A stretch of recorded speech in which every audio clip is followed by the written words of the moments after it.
तो इसमें लिखा हुआ है कि रासायनिक अभिक्रियाओं के प्रकार, ठीक है। इसमें हम रासायनिक अभिक्रिया के प्रकार समझेंगे और जितने होते हैं आपको हम बता दे रहे हैं, इसी हिसाब से हम लोग पढ़ना शुरू करेंगे, ठीक है।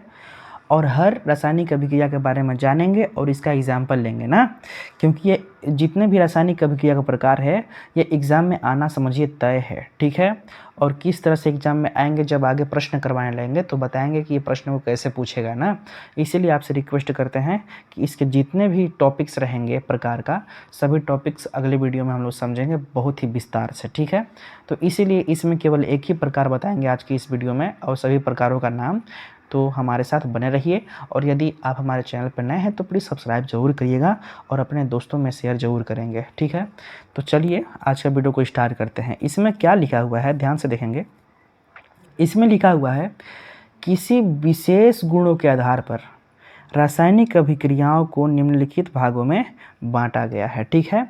विशेष गुणों के आधार पर रासायनिक अभिक्रिया को कुछ भागों में बांटा गया है। देखिए यहाँ पे सबसे पहला प्रकार का नाम है संयोजन अभिक्रिया, जिसे हम बोलते हैं कॉम्बिनेशन रिएक्शन, ठीक है।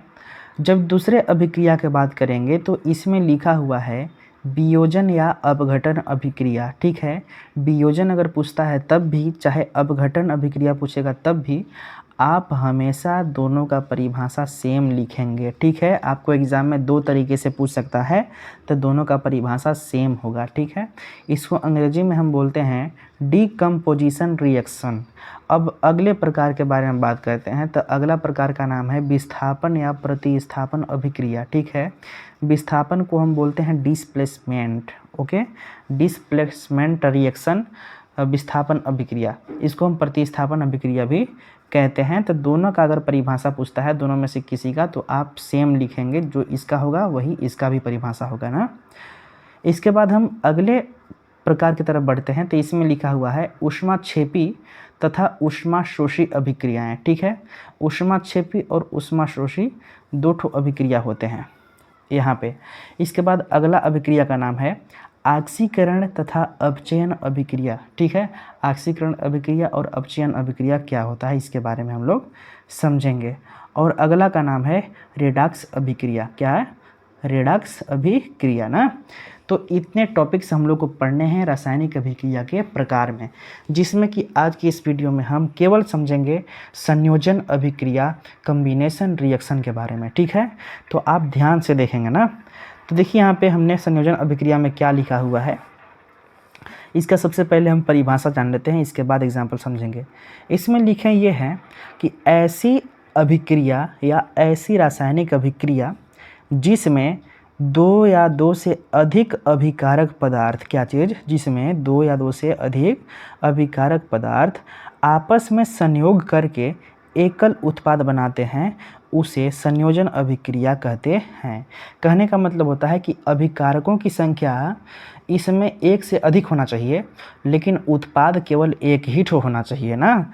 अभिकारक का मतलब जो जो रिएक्शन करेंगे, अभिक्रिया करेंगे, अभिक्रिया करने वालों की संख्या एक से अधिक होना चाहिए, लेकिन अभिक्रिया के बाद जो बनकर तैयार होगा उधर केवल एक ही होना चाहिए उत्पाद पदार्थ, ठीक है। तभी हम ऐसे अभिक्रिया को बोलेंगे हम संयोजन अभिक्रिया, ठीक है।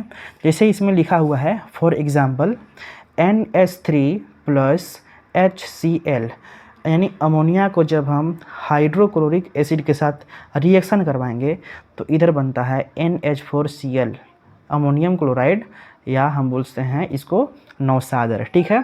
तो ध्यान से ये देखिए कि इधर अभिकारकों की संख्या एक से अधिक है, एक HCl है तो दूसरा क्या है, अमोनिया है, लेकिन इधर केवल एक ही ठो है NH4Cl, समझे कि नहीं। तो इधर हमारा अगर अधिक संख्या में है उपस्थित अभिकारक पदार्थ और इधर केवल एक ठो, तो ऐसे रासायनिक समीकरण को बोलेंगे हम, या ऐसे रासायनिक अभिक्रिया को बोलेंगे हम संयोजन अभिक्रिया, ओके। अब दूसरा एग्जाम्पल देखिए, इसमें क्या लिखा हुआ है कि जब कार्बन मोनोऑक्साइड को हम क्लोरीन गैस के साथ अभिक्रिया करवाते हैं तो इसमें बनता है COCl2, यानी कार्बोनिल क्लोराइड बनाता है ना। ये CO कार्बन मोनोऑक्साइड है और Cl2 क्लोरीन है। तो इसमें देखो अभिकारकों की संख्या एक से अधिक है, इधर एक और एक दो ठो है, लेकिन इधर केवल एक ठो बन रहा है COCl2। तो ऐसे अभिक्रिया को बोलते हैं हम संयोजन अभिक्रिया। अगले एग्जाम्पल को ध्यान से देखो, इसमें क्या लिखा हुआ है C+ O2 और इधर क्या बना CO2 ना। तो इसका मतलब इधर अभिकारकों की संख्या एक से अधिक है और इधर उत्पाद कितना है, केवल एक ठो। तो ऐसी अभिक्रिया क्या कहलाती है, संयोजन अभिक्रिया। अब देखिए अगला एक एग्जाम्पल और, इसमें लिखा हुआ है CH2C, फिर यहाँ पे लिखा हुआ है डबल बॉन्ड, फिर CH2 प्लस H2। अगर देखा जाए तो अगर बीच में प्लस लगा हुआ है तो हम समझेंगे कि एक से अधिक है, इधर एक पद है एक इधर पद है। यहाँ पे देखिए प्लस यहाँ पे है तो इसका मतलब एक पद इधर है और दूसरा पद हमारा ये पूरा है ना। तो इस डबल बॉन्ड जो लगता है कार्बन कार्बन के बीच में, ये हमारा एल्किन ग्रुप के एग्जाम्पल है, ठीक है। एल्केन, एल्किन, एल्काइन, 3 ठो होता है ये हाइड्रोकार्बन। तो हाइड्रोकार्बन क्या होता है, जो हाइड्रोजन और कार्बन की सहायता से मिलकर बना होता है ना। तो यहाँ पे लिखा हुआ है CC, देखो C और H, जिसमें हाइड्रोजन यानी H और कार्बन C उपस्थित हो, उसको बोलते हैं हम हाइड्रोकार्बन। तो हाइड्रोकार्बन 3 प्रकार के होते हैं, एल्केन, एल्किन, एल्काइन। तो ये अगर एल्केन ग्रुप का रहता तो इसमें एक ही बॉन्ड रहता, यानी ऐसे केवल एक लाइन रहता। और एल्केन के बाद एल्किन आता है, अगर एल्किन ग्रुप का रहता तो डबल बॉन्ड। तो ये एल्किन ग्रुप का है इसलिए डबल बॉन्ड है इसमें, ठीक है। लेकिन जब एल्काइन का होता है तो ट्रिपल बॉन्ड यानी 3 ठो बॉन्ड होता है इसमें ना। तो इसमें डबल बॉन्ड है तो हम समझेंगे क्या चीज़ कि एल्किन ग्रुप का है ना। तो एक पद है ये, क्या इसको हम बोल सकते हैं C, इसमें 2 ठो है तो C2 और H 4 ठो है, C2H4 लिख सकते हैं इसको हम चाहें तो ना, C2H4 लिख सकते हैं चाहे तो, ओके, C2H4। जब हम इसका अभिक्रिया कराते हैं H2 के साथ तो यहाँ पे बनाता है CH3CH3, ये सिंगल बांड में है यानी एल्केन ग्रुप का तत्व बना दिया, यानी C2H6, इसको C2H6 लिखा जा सकता है क्योंकि इसमें C 2 ठो है और H 6 ठो ना।